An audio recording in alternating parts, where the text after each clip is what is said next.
Hi, my name's Sean Hornsby and welcome to my website. This website looks at effective assessment in primary school. This website looks at different types of assessment that we see in school. It analyses theory related to that.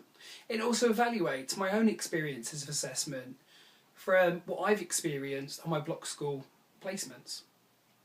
So why did I choose to look at effective assessment in the primary school then? Personally, I find assessment one of the most daunting aspects of being a teacher, especially as a trainee teacher, soon to be an NQT. Put me in front of a class and I can talk about any lesson and feel more than confident. However, ask me to assess a child's learning, collect this data and hand it on to someone else, and I'm not as confident.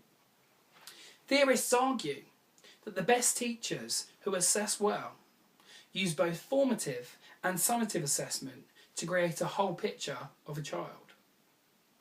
Formative assessment that we see in school is assessment for learning. It allows you as the teacher to see how the child is learning and what steps they need to take next in order to improve. Summative assessment is a summary of a child's learning. You assess what they have learned and how they have learnt it. This would be things like tests, collecting data. Both are important, and there are arguments both for and against formative and summative assessment.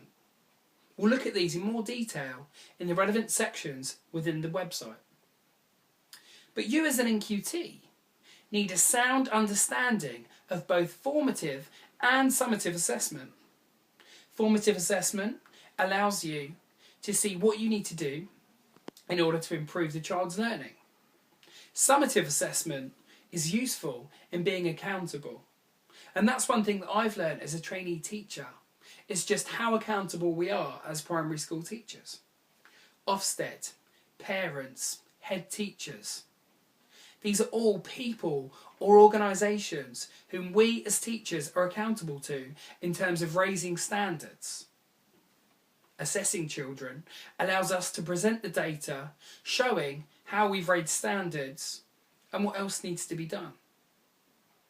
So let's begin. There are 3 sections on the website: assessment for learning, assessment of learning, and the future of assessment.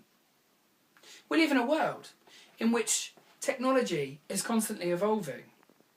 So this website takes a look at how technology can help us to assess children as we move into the future. Equally, with recent government comments regarding levelling children when assessing them, we may ask the question, where does that leave us as teachers that still need to assess our pupils? The 3 sections can be accessed via the tab at the top of the website, and these can be clicked on at any point whilst you're on the site.